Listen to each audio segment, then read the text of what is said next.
మీ business ఏదైనా మీ ఊర్లో promotion చేయాలంటే అది సుమన్ టీవీతోనే సాధ్యం. ఇప్పుడే సంప్రదించండి. అందరికీ నమస్కారం.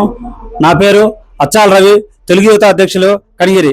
ఈరోజు ప్రతి నెల 3వ శనివారం తెలుగుదేశం పార్టీ ఆదేశాల మేరకు స్వచ్ఛాంధ్ర స్వర్ణాంధ్ర కార్యక్రమంలో భాగంగా కనిగిరి మున్సిపాలిటీ ఒంగోలు బస్టాండ్ పరిధిలో ఈరోజు స్వచ్ఛాంధ్ర స్వర్ణాంధ్ర కార్యక్రమం నిర్వహించడం జరిగింది. తెలుగుదేశం పార్టీ నాయకులు, కార్యకర్తలు, కూటమి శ్రేణులు అందరూ పాల్గొని ప్రతి ఒక్కరు ప్లాస్టిక్ వాడకాన్ని నిషేధిద్దాము, ప్రకృతిని కాపాడదాము, చెట్లని ఎక్కువ పెంచి మన ప్రకృతిని కాపాడదామని పిలుపునివ్వడం జరిగింది.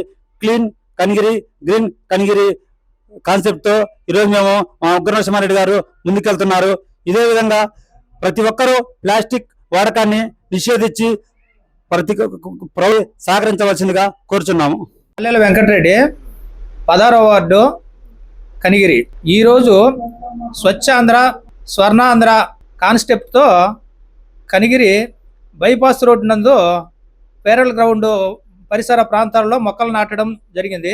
అదేవిధంగా ఈ కార్యక్రమానికి తెలుగుదేశం, బీజేపీ, జనసేన కూటమి శ్రేణులందరూ పాల్గొనడం జరిగింది. ఇదే కాన్సెప్ట్తో ప్రతి 3వ శనివారం ప్రతి నెల ఇదే విధంగా చేయడం జరుగుతుంది. అన్ని వార్డుల నుంచి అందరూ కార్యకర్తలు ఇదే పనిని అన్ని వార్డులలో కూడా చేయాలని కోరుకుంటూ మన కనిగిరిని స్వచ్ఛ ఆంధ్రప్రదేశ్గా చూడాలని నా యొక్క మనవి.